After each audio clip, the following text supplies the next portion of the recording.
Hello, everyone, and welcome to week 6, NUR 410. I am your professor, Dr. Marion Johnson. NUR 410, Nursing Research, Reading, Using, and Creating Evidence.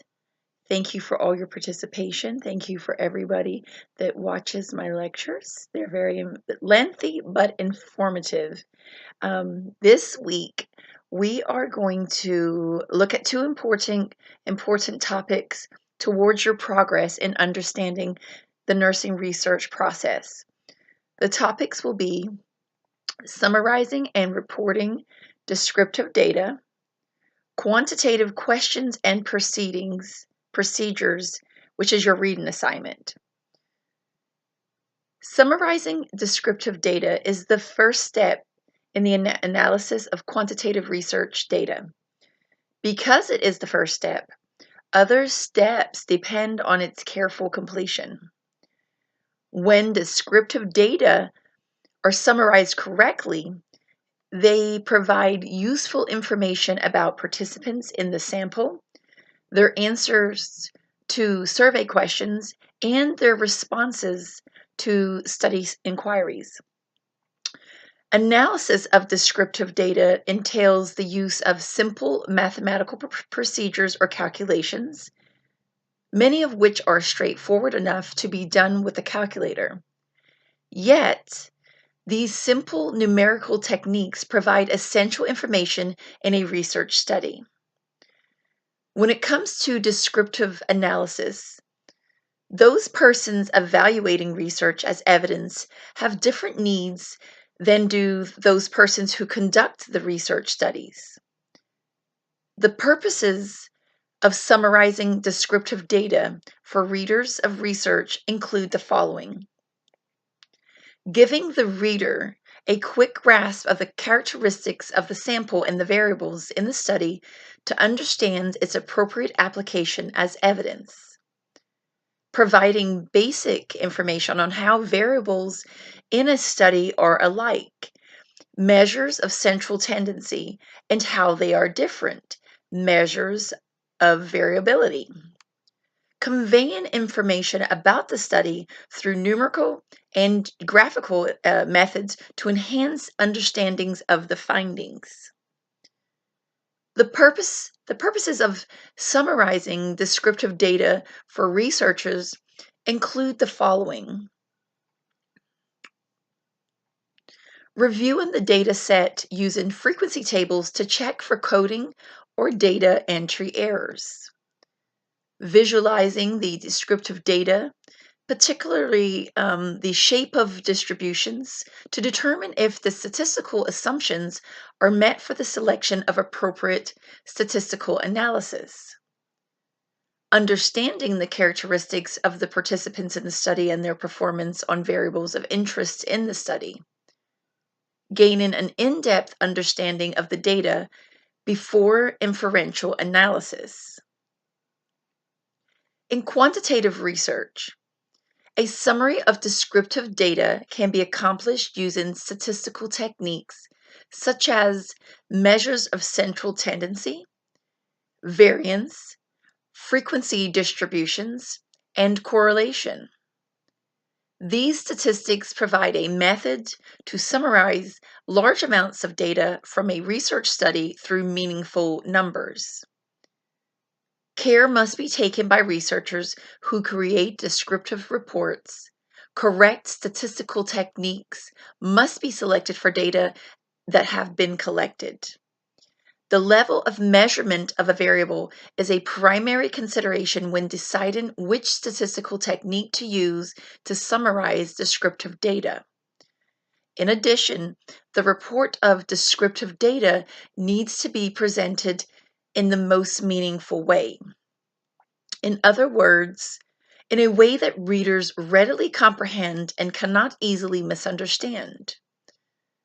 The same principles apply to nurses who use statistical techniques to summarize descriptive data in the clinical setting. Descriptive data must be analyzed appropriately and reported in meaningful ways to others in the clinical setting. Of particular importance in the evidence-based practice is using descriptive data before and after implementing the new practice. The questions of interest are: does the evidence apply to the population of patients for whom the facility cares, and is the change resulting in the desired outcomes? When reading the analysis of descriptive data, the appropriateness of the statistical technique should be appraised. Even more critical, the summarization of the data and the nurse researcher's interpretation of the data are critiqued by the reader to determine confidence in the findings as evidence. An overview of descriptive data analysis. Statistical analysis of descriptive data is conducted to provide a summary of data in published research reports.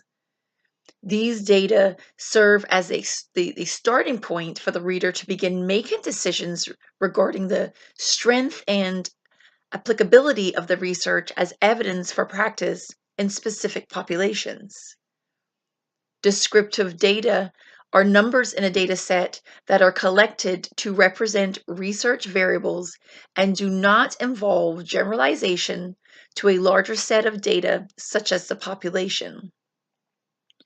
For example, a data set could contain variables including ages of participants, years of experience as a nurse, and scores on a job satisfaction instrument.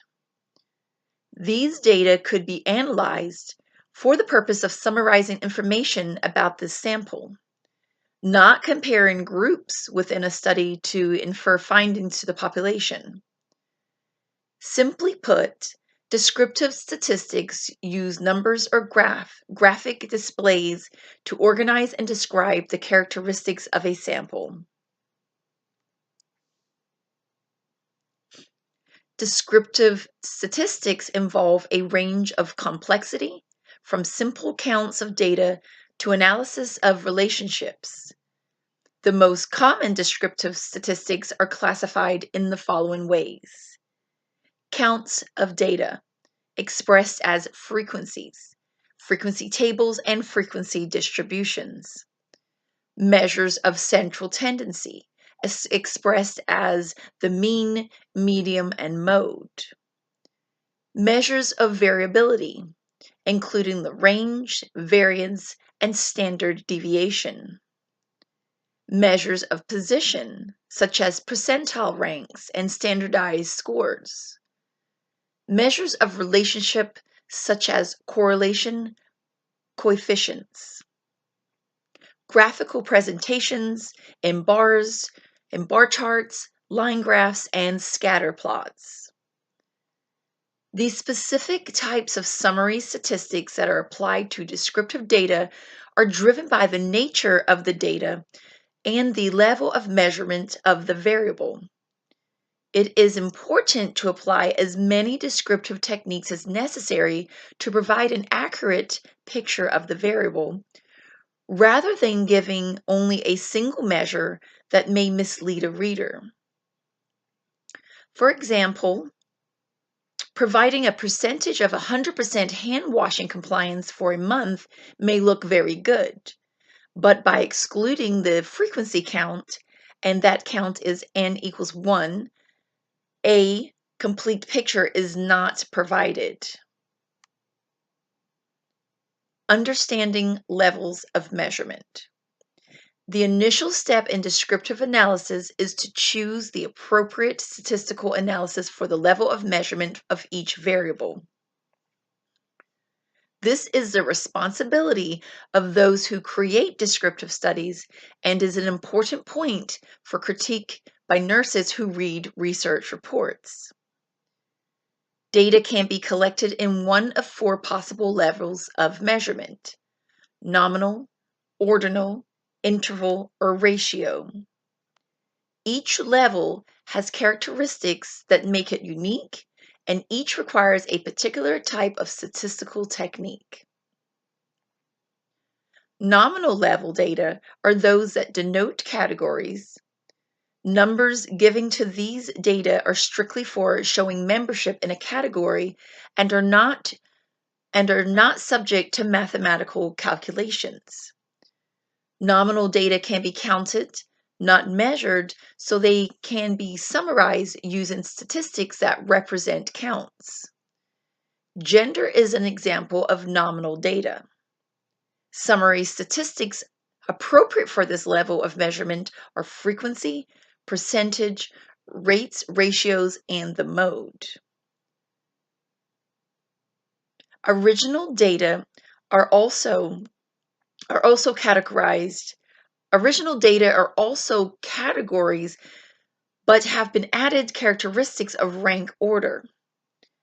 These data differ from nominal data in that the categories for the variable can be identified as being less than or greater than one another.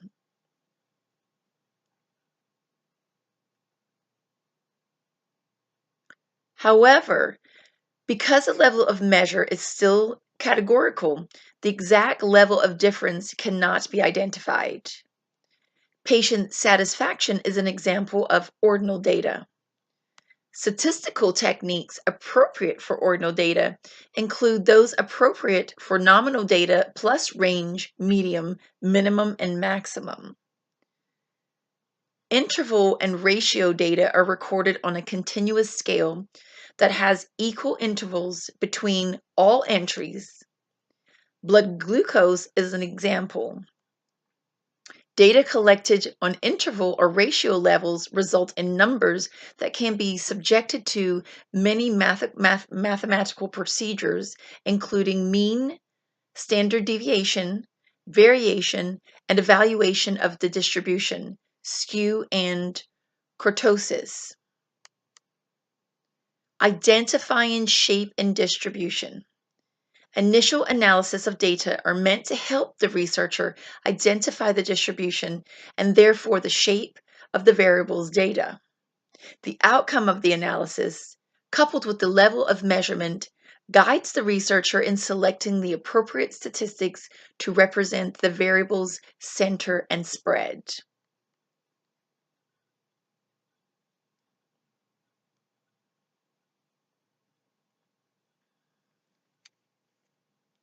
Summarizing data using frequencies. Frequency is a statistical term that means a count of the instances in which a number or category occurs in a data set. Frequencies are used commonly in clinical settings. For example, a frequency might be used to document the number of infections in a surgical department, the number of patient falls on a nursing unit, or the number of nurses who leave in the first 18 months of employment.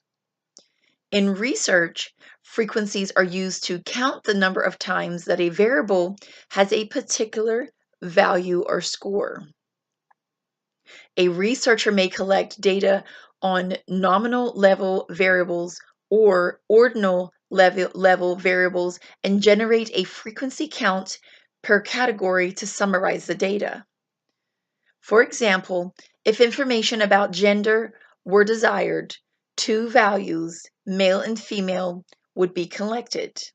The number of participants in the study who were male and the number who were female would be tallied.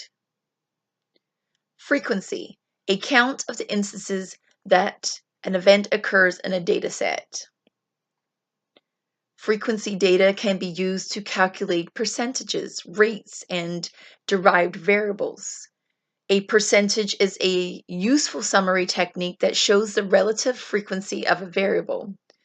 For example, if gender was measured as a variable and there were 180 female participants in a sample of 400, the percentage of female participants would be 45%.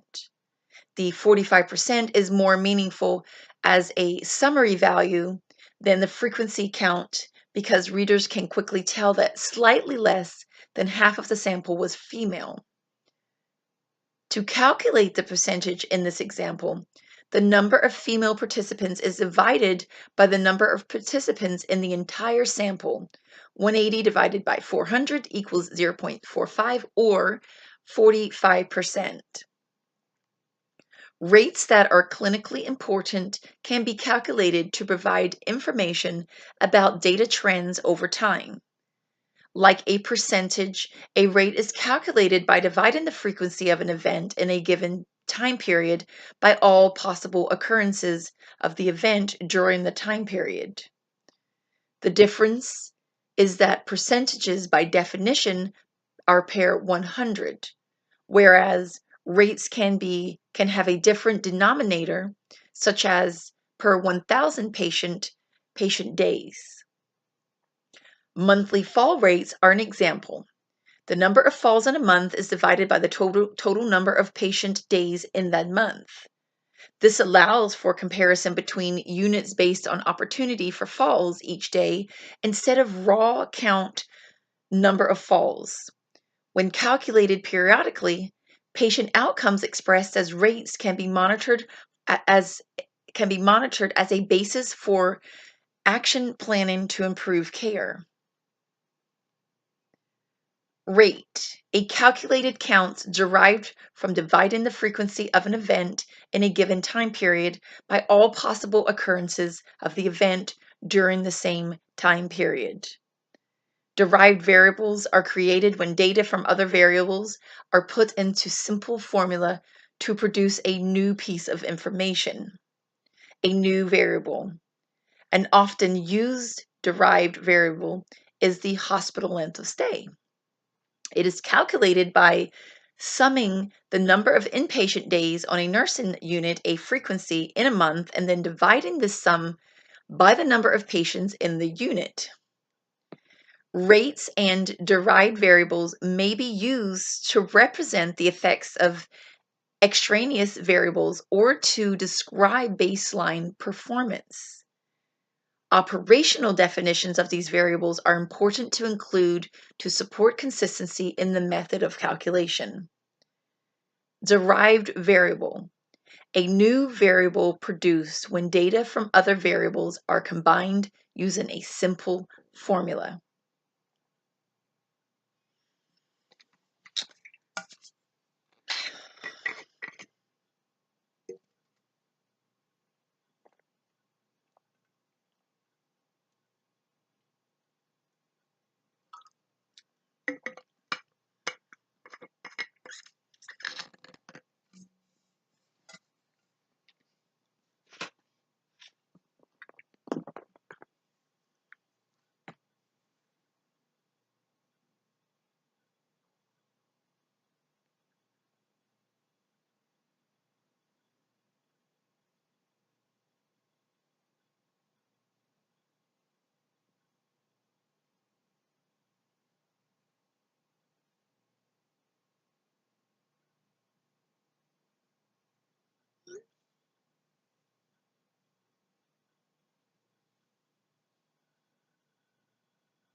Okay, sorry about that.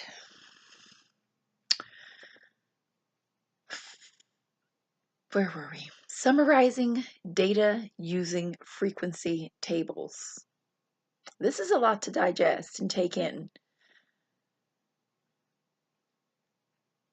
Interval level data can be summarized in a frequency table but they must be grouped into categories first.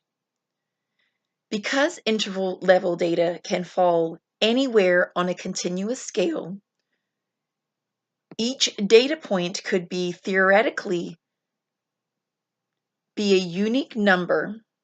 As a result, there can be many different values in the data set, which makes interpreting the data difficult.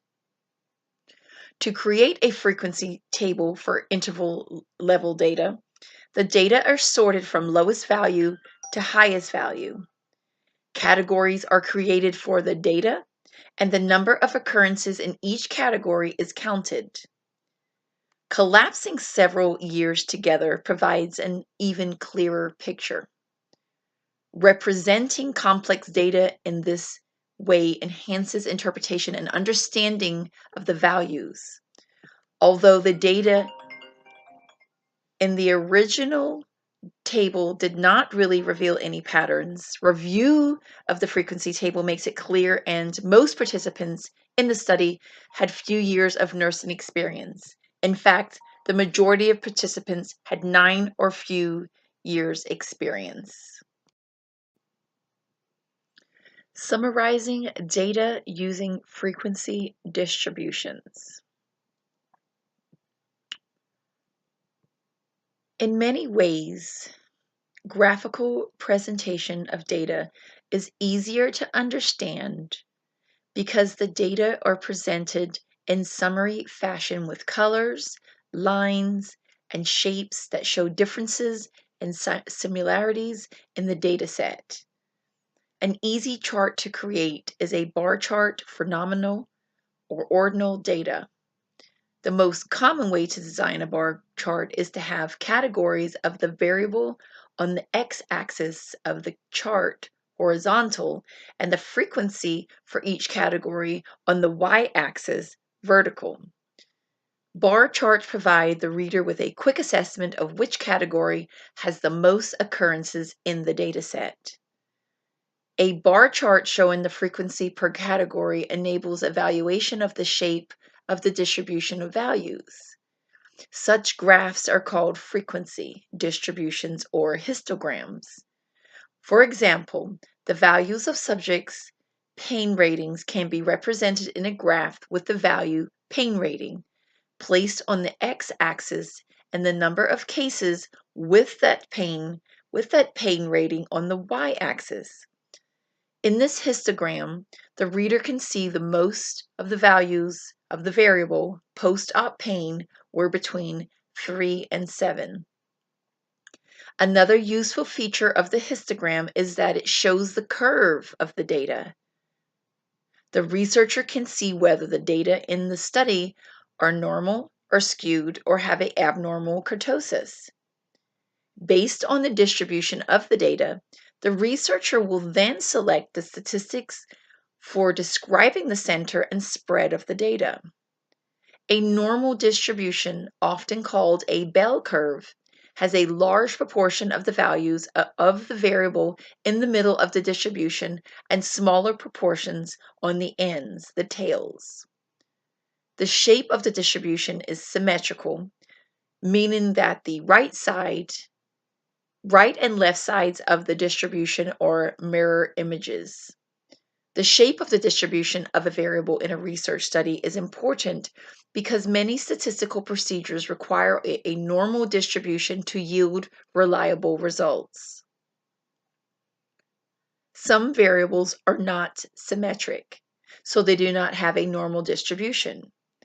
Asymmetric distributions may be described as demonstrating skew or kurtosis.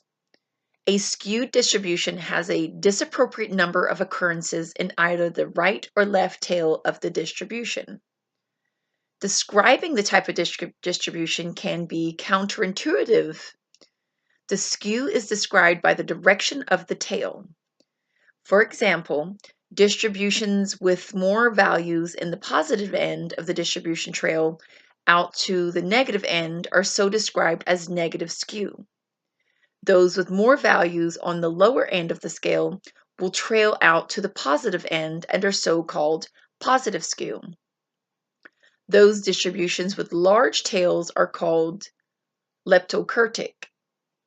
Those with small tails are called platykurtic. Correct me if I'm wrong. Researchers who create data have a responsibility to check the descriptive data for compliance with the underlying assumptions of the statistical techniques selected for use. These assumptions often include a requirement for variables to have a normal distribution, not skewed or kurtotic, and to have equal variances, similar spread of scores around the mean. The visual inspection of the graphical display of values of a variable via a histogram can give a researcher a quick indication of whether the variables meet the requirements for distribution.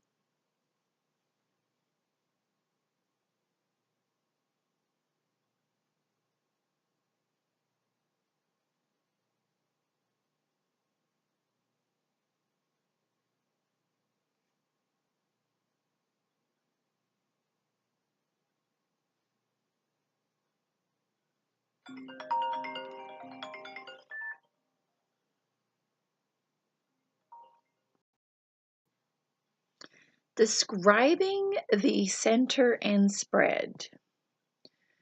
By first checking the shape of the distribution of data for a variable, the researcher becomes able to select the most appropriate statistics to describe the variable's center and spread.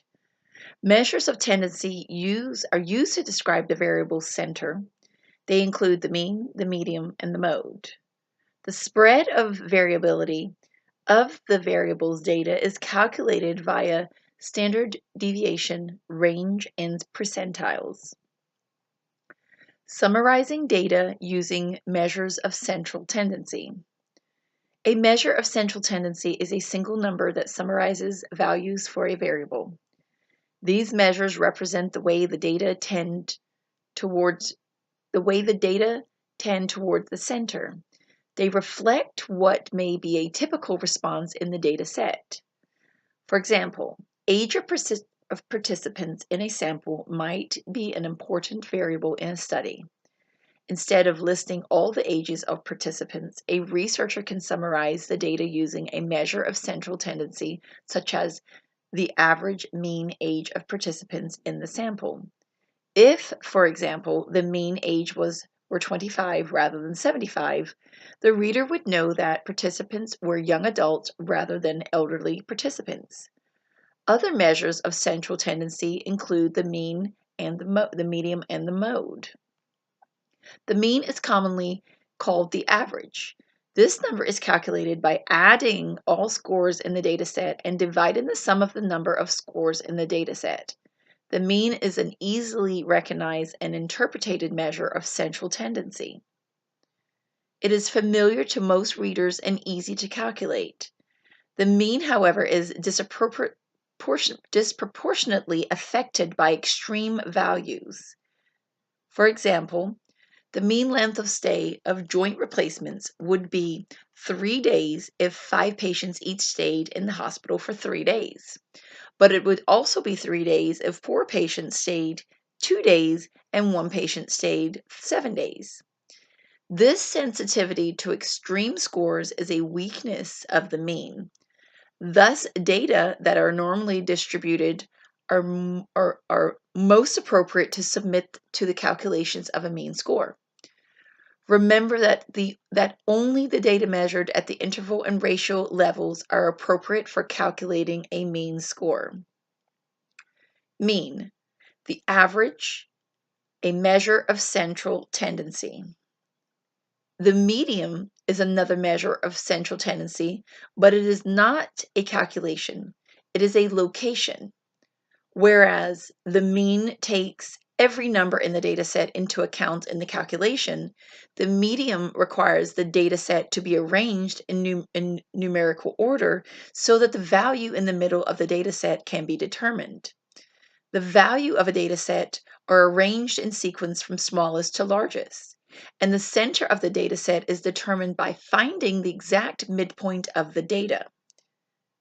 Using the example from the previous paragraph, patients who underwent joint replacements and had hospital length of stay 3, 3, 3, 3, and 7 would have a median length of stay of 3. When there is an even number of values in the dataset, the two most central values are averaged to obtain the median. The median can be used with normal, skewed, or quartic distributions because it is not affected by extreme values in the dataset. It can be used with ordinal, interval, or ratio data, but its usefulness in inferential statistical procedures is limited. The primary weakness of the median is that it represents only the middle of the dataset and can be used in only a narrow range of statistical procedures. Median, a measure of central tendency that is exact midpoint of the numbers of the dataset. An additional measure of central tendency is the mode, the most frequently occurring value in the dataset. Some datasets will not have a mode, or they may have multiple modes. The mode is an easy statistic to determine, but it has limited usefulness. It is not used in inferential statistics and provides little information about a dataset. It is, however, the only measure of central tendency that can be applied to nominal data. Mode, a measure of central tendency that is the most frequently occurring value in the dataset. The mean is a dependable measure of the center of the distribution because it uses all numbers in the dataset for its calculation. However, when extreme values exist in the dataset, the mean is drawn towards that extreme score. Thus, researchers should use the mean statistics with caution in distributions that are badly skewed, particularly those involving small sample sizes. The median is the middle of the dataset. It is not sensitive to extremes, making it a good choice as a measure of central tendency in distributions that are skewed. The mode helps the reader understand if any values occurs more frequently than others. The minimum and the maximum help assess the spread of the data. These last numbers give an indication of the breadth of variability in the dataset, but more sensitive statistics are needed to evaluate the way individual values vary from the typical case.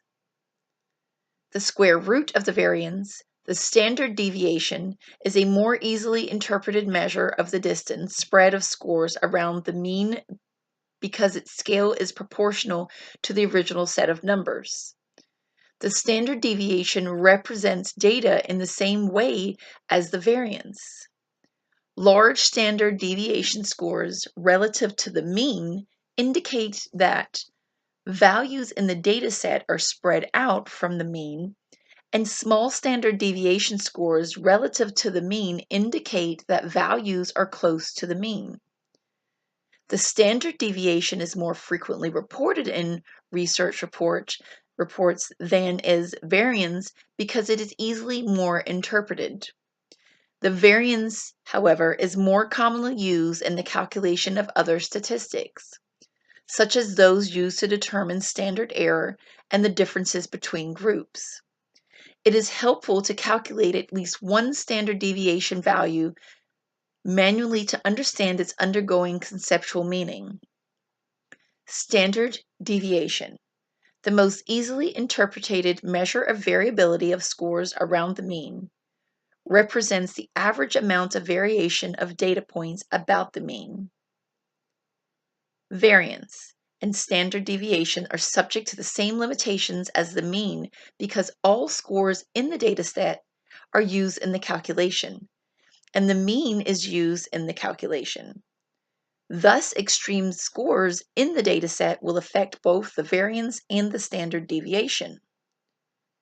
When it is appropriate to use a mean to describe the dataset, i.e., with a fairly normal distribution without extreme skew, it will be appropriate to use variance and standard deviation. The mean and standard deviation are powerful building blocks for other statistical techniques because they can be manipulated algebraically. In some cases, readers of research reports want to compare the variability of scores across different groups or even different studies. The coefficient of variation, CV, is a calculation that produces a number that depicts the standard deviation relative to the mean, allowing for the comparison of the variability of different variables measured with different scales. The formula for coefficient of variation is CV equals 100 in parentheses SD divided by X. Coefficient of variation CV, a calculation that produces a number that depicts the standard deviation relative to the mean. CV equals 100 divided by SD. A review of these descriptive statistics shows how the variance and standard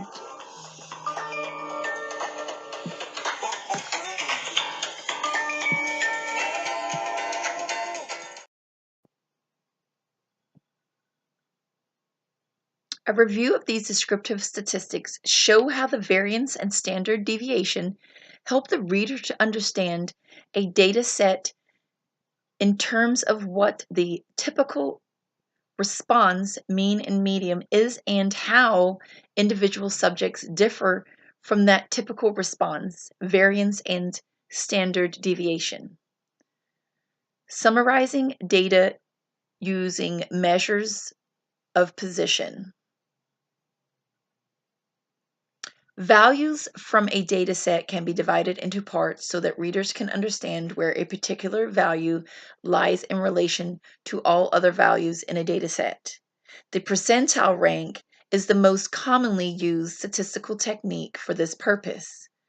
A percentile is not synonymous with a percentage. Rather, a percentile represents the percentage of values that lie below the particular value of interest. For example, a score of 92% on an exam may be the 100th percentile if it is the highest score in the class. Conversely, it may be at the 0 percentile if it is the lowest score in the class. The minimum score is a data set is always at 0 percentile. The maximum score is always at the 100th percentile, and the median is always the 50th percentile, given that the 50th of the scores are always below the median. Percentiles are common ways to represent healthcare numbers such as patient satisfaction and scores on standardized tests, when a fairly narrow range of scores is expected. Quartiles are identified by dividing the set into 4 equal parts.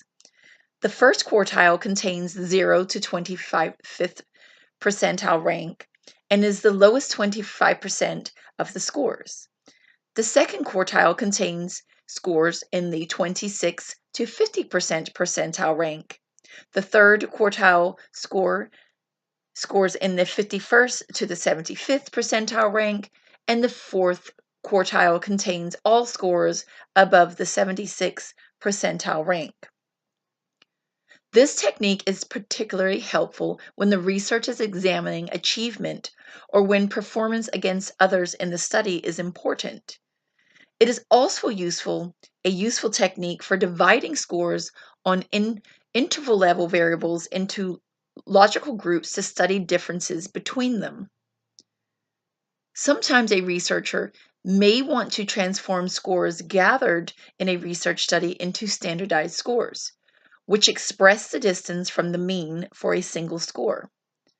Just as the standardized deviation represents the spread of scores around the mean for the entire data set, so a standardized score represents the distance of a single point from the mean. This distance is represented by the standard deviation so that the standardized scores can be compared across variables, even if the scale of measurements is radically different. The most commonly used standardized score is the Z-score. The z-score is calculated by finding the difference between the individual value and the mean, then dividing that number by the standard deviation. The resulting score depicts the variable in terms of its relative position in the overall data set. Standardized scores, a measure of position that expresses the distance from the mean of a single score in standard terms. When all of the scores in a data set have been converted to a z-score and depicted as a histogram, the result is called a standard normal distribution.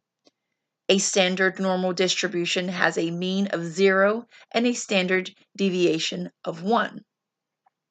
This transformed distribution retains its original shape, and the z-scores can be used to determine in which percentile a given score would fall. This is helpful in determining the probability that an individual score would fall in a specific place in the distribution. Distributions with a bell shape have approximately 68% of scores between +1 or -1 standard deviation and 95% of scores between +2 or -2 standard deviation. These characteristics of a standard normal distribution are very useful as a basis for determining the probability that a specific statistical finding is due to standard error and will become the basis for judging random chance in inferential analysis discussed in other chapters. All of the descriptive statistics presented thus far are considered univariate, meaning they are used to study a single variable at a time. Such statistics are appropriate for analysis of data collected for general descriptive studies. Descriptive statistics can also be applied to describe bivariate relationships or the study of two variables at a time. Summarizing scores using measures of relationships.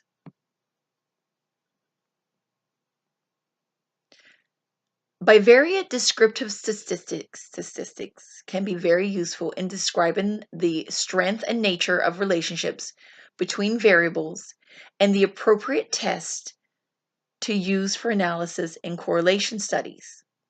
Correlation analysis examines the values of two variables in relation to each other. This type of analysis can be used to examine the relationship between two variables in a single sample or between a single variable in two samples. For example, one might expect that census in a hospital and the number of laboratory tests ordered would have a relationship.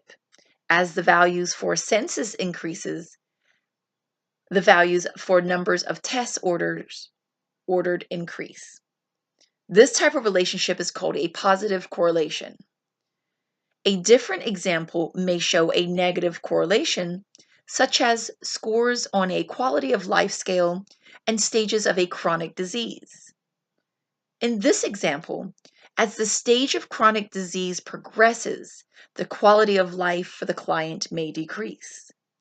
These are both examples of a correlation between two variables in a single sample. The values of a single variable may also be appraised for its relationship between two samples. For example, there may likely be a positive correlation between the adult weights of mothers and their daughters. Correlation statistics can be shown both numerically and in graphic forms. The notation of RHO or R is used to represent a bivariate correlation in a sample. The most common correlation coefficients are the Pearson product moment correlation and the Spearman's rank order correlation. The former is used for interval or ratio level data, and the latter for ranked or ordinal data. In either form, the correlation can be positive or negative, with values between -1 and +2. inclusive. Values of exactly -1 or +1 are known as perfect correlations, reflecting a perfect linear relationship in which a change of one unit in a variable is accompanied by a change in exactly 1 unit in another variable. A correlation coefficient with a value of 0 has no correlation. The direction of the relationship is interpreted from the sign. A negative correlation coefficient reflects an inverse relationship. As one variable increases, the other decreases, and a positive correlation coefficient reflects a positive relationship. As one variable increases, the other variable increases as well.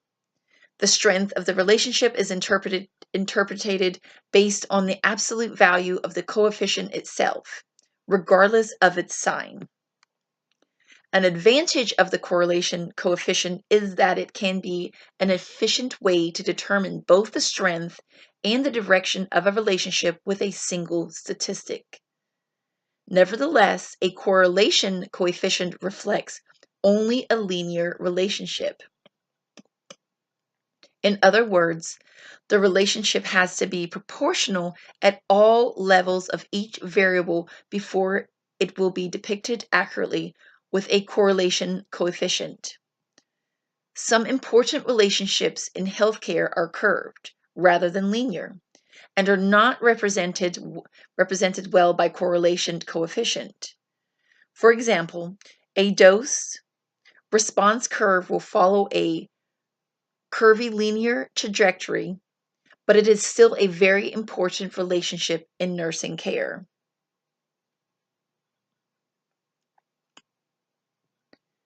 A note is an order about correlation coefficients and statistical significance. Often a p-value, indicating the probability of chance, is reported with the correlation coefficient.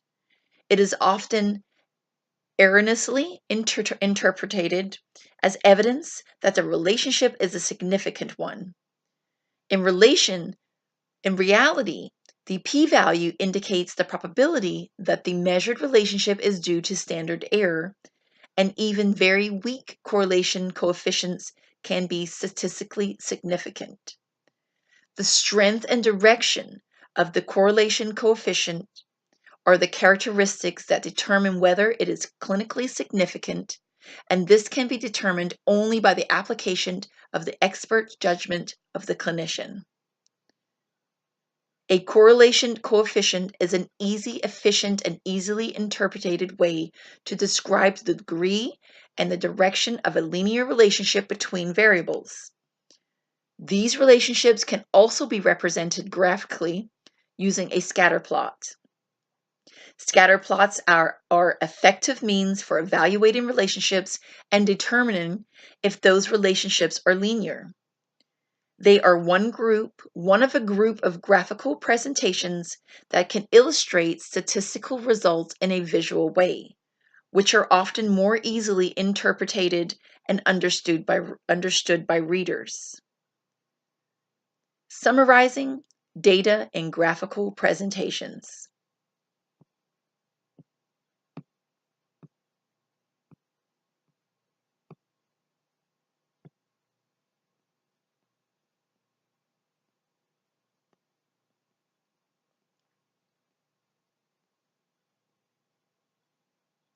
It is important to use the correct graphical technique as it is to use the correct statistical technique to summarize descriptive data.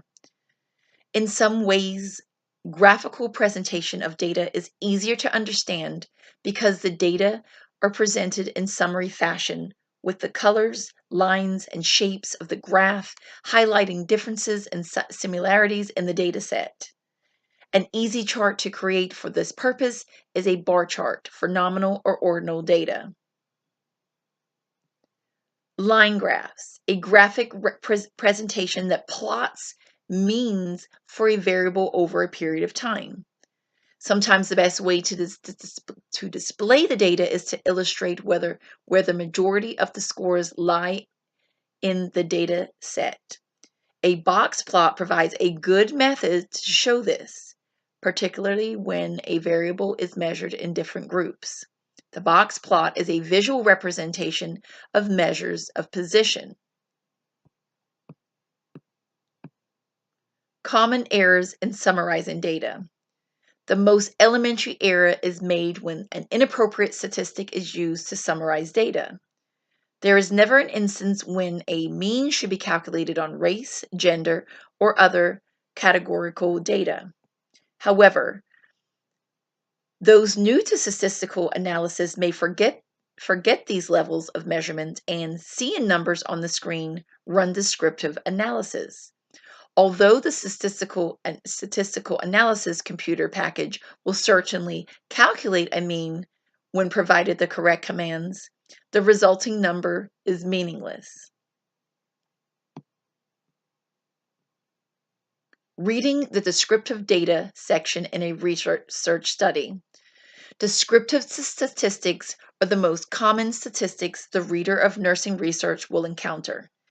Even studies that have more sophisticated and complex intentions will still present descriptive data about the sample and the individual variables. A thorough understanding of descriptive statistical concepts will assist the reader in determining the fundamental characteristics of the subjects and variables in a study, thereby helping the reader to determine if the study will apply in a particular setting. Reading the descriptive statistics can be confusing. However, because of the technical jargon associated with statistical analysis and the Greek letters that are used as symbols, the most common used symbols are those that represent statistics within a sample. They include N, X, S, and S2, which represent data size, set size, mean, standard deviation, and variance, respectively. In evidence-based practice, the ability to discern the applicability of research findings to an area of practice is vital to the success of that new practice.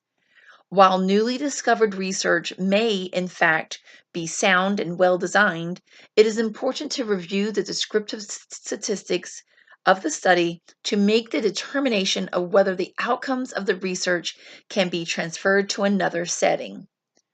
Descriptive statistics enable the reader to paint a picture of the sample to whom the research outcomes apply, thereby allowing the reader to compare his or her own patient population with the sample used in the research. For example, if the study sample is composed of subjects with an average age of 36 with a relatively small standard deviation, then a facility that treats primarily Medicare patients would be wise not to apply the results of the research. The report of descriptive data analysis usually follows the methods section, although descriptive statistics may appear in the description of the sample and research variables. The report of descriptive data is typically the third or fourth major heading in a research report and is often called results or findings. Readers of the research report will often see the sample described first. Following the description of the sample, descriptive data for variables used in the study are presented. Some authors use narrative descriptions of the scores for variables, whereas others use tables to display data. Likewise, readers of research reports are more likely to see descriptive data about variables by group membership. These data represent a study of 3 groups, 2 intervention groups and a control, that had their level of test anxiety measured in the pre-test and post-test periods. The reader can see that the anxiety scores decrease in both the cognitive, behavioral, and hypnosis groups, whereas the control group stayed essentially unchanged. Readers of research reports should not accept the results without an appraisal of the appropriateness of data analysis. the reader can systematically evaluate whether appropriate decisions have been made for data analysis and reporting by asking a series of guiding questions. What variables were included in the study? What was the level of measurement of each variable? Were the descriptive statistics appropriate for the level of measurement of each variable? Were the descriptive statistics appropriate for the research question, that is, descriptive or correlation? Were the descriptive results presented in an appropriate form for maximum understanding? With the patience and persistence, most readers should be able to comprehend the meaning of the findings from a descriptive research study. Descriptive data provide the reader with an understanding of the samples and variables through measures of central tendency and variability. This information lays the foundation for more complex statistical analysis, such as inferential statistics.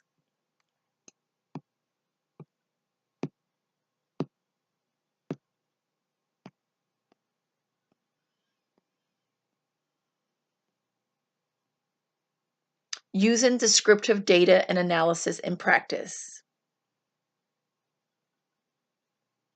When considering the use of descriptive results, nurses should determine whether the report makes sense in light of the kind of patients and outcomes that are found in their specific practice. In other words, can the results be generalized to the setting in which the reader is practicing?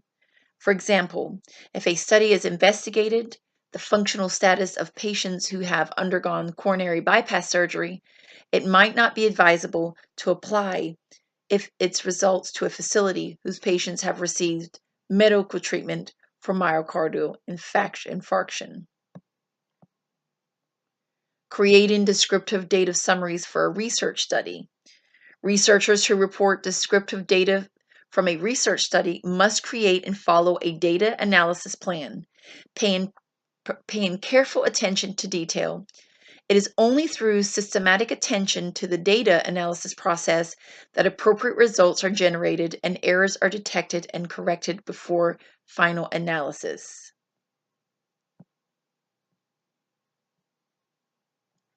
Reporting descriptive results. Although descriptive results are reported in a myriad of ways, there are standards for the way descriptive results are reported. The goal of descriptive reporting is to convey the most complete information in the most straightforward and concise way. Interval, report the mean, followed by the standard deviation in parentheses. Ordinal, report the median with the minimum and maximum scores following the parentheses. Nominal, report the number of each category followed by the percentage in each parenthesis. Summary of key concepts. Summarizing descriptive data is the first step in analysis of quantitative research data. Descriptive data are numbers in a data set that are calculated to represent research variables and do not involve generalization to large populations. Nominal and ordinal data are best represented by frequencies, percentages, and rates.